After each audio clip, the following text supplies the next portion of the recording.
se puede sacar agua de un pozo, pero si se le saca todo el agua porque ha llevado 96 días, ya la única forma de poder responder a esta emergencia es con la reeducación presupuestaria, pero también particularmente con la voluntad de todos los sectores y la conciencia. Yo hago un llamado para pensar en esas personas que están con el agua ahí, sí que algunos hasta las rodillas. Ayer estábamos viendo ahí en Amatitlán, en Tacatón, cómo están las casas anegadas, la gente está tranquila y todo, pero yo hago un llamado, y lo mismo en Morales, en todos lados hay gente que realmente la está pasando muy duro. Entonces, bienvenido Eddie y Alejandro a este programa. Alejandro, cuéntanos cómo ves tú la situación. A ti te gustan igual que a mí los números, y creo que eso le da a la población una idea mejor dimensionada de la emergencia.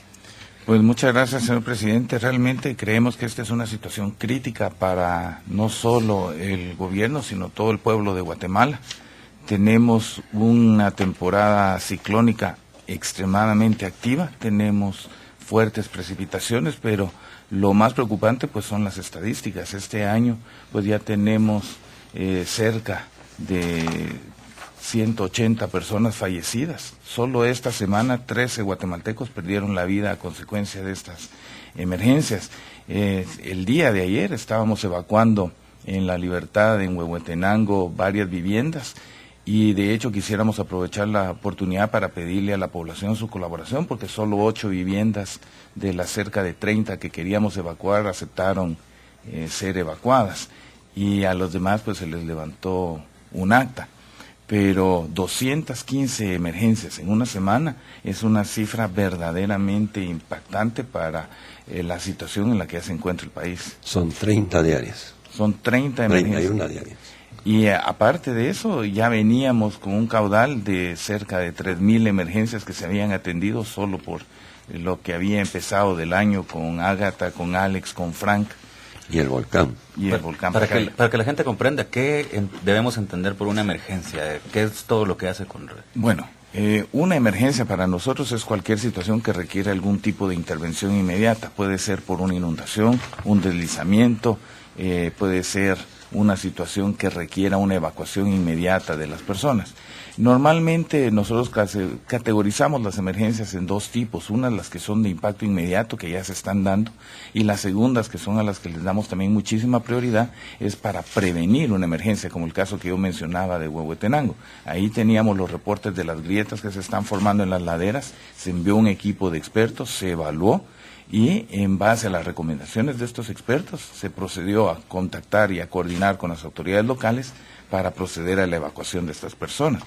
Pero evacuarlas es solo parte del trabajo, luego necesitamos proporcionarles un lugar seguro a donde trasladarlos. Puede ser en los mejores casos cuando se van con amigos o con familiares, pero en el peor de los casos pues los tenemos que trasladar a algún tipo de albergue. Y esto genera otra serie de acciones que hay que trabajar. Recordémonos de que las personas tienen derechos humanos, tienen derecho a recibir una atención digna. Estamos cumpliendo con normas internacionales, hemos sido muy estrictos en el cumplimiento de las normas de asistencia humanitaria, y eso pues también requiere una fuerte inversión de parte de todas las instituciones que trabajan como sistema para la atención. Creo que es fundamental, y nuevamente hago un llamado a toda la población a hacernos conciencia, a construir responsabilidad. 13 fallecidos en una semana es una tragedia, una verdadera tragedia. ¿Cuántos van en toda la emergencia? Bueno, solo de Ágata y de Pacaya teníamos 160 personas, además estas otras 13 personas, 170, y contando otras emergencias que hemos tenido, cerca de 180 personas fallecidas. Sí, y yo me uno al llamado de Alejandro Maldonado de atender las indicaciones de previsión. Ágata no hizo, generó una tragedia de 160 fallecidos, pero realmente hubiera podido generar de más de 1.300, 1.400 si no se hubieran dado las voces de alerta tempranas ese famoso sábado 29 de mayo. Y eso que es importante. Yo recuerdo muy claramente los casos donde se atendieron las previsiones, no hubo ni heridos ni muertos.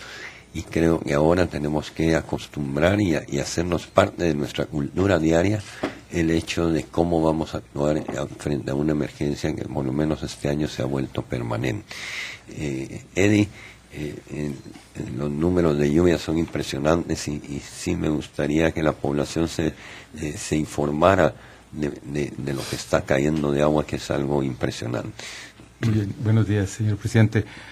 Buenos días a todos. Bueno, quisiera informarles de que en principio ya lo que va del año ya superamos la lluvia que cayó en el caso de Mitch.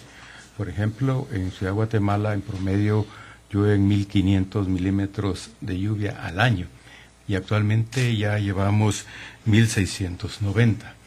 Pero en diferentes partes del país la cantidad de lluvia ya se excedió hasta en un 199%. Todo el territorio nacional está saturado.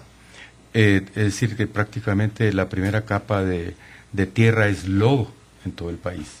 Y que fácilmente con las lluvias que pueden caer en este mes de septiembre, que es un mes extremadamente lluvioso, vamos a tener más problemas porque las condiciones de lluvia o de humedad en el terreno son tremendas.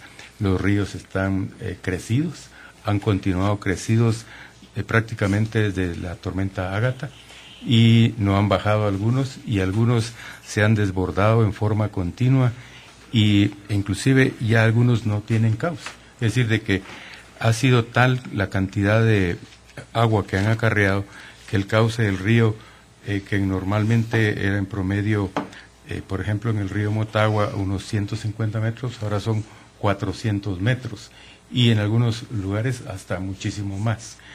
La cantidad de lluvia que hemos tenido supera, prácticamente se puede establecer un récord que alcanzamos en 1949 y que prácticamente es una estadística, como me dijo un campesino, parecía los ríos un monstruo, porque por todos lados venía tanta agua que prácticamente los deja uno pasmado de ver que algunos riachuelitos ahora son unos grandes avalanchas de lodo, palos y todo ha sido de cierta manera culpa nuestra.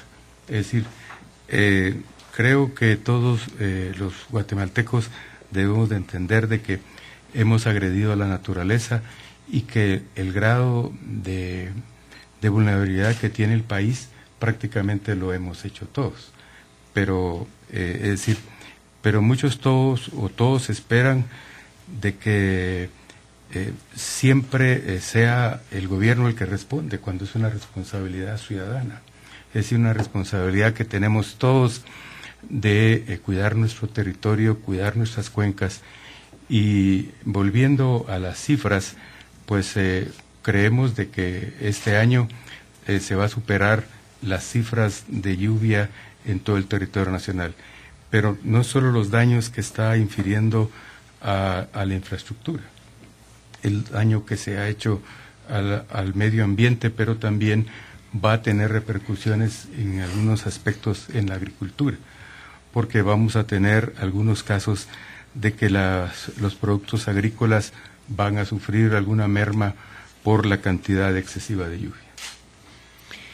Eddie, yo estaba viendo el mapa que tienes aquí, es prácticamente todo el territorio nacional que tiene una sobrecarga hídrica, ¿es correcto? Así es, e inclusive lo que habíamos considerado como el corredor seco está saturado, está totalmente saturado con acumulados de lluvia, especialmente en el departamento de Zacapa y Chiquimula. Sí, y Eddie indicaba otro gran riesgo que tenemos, que es la afección de la economía.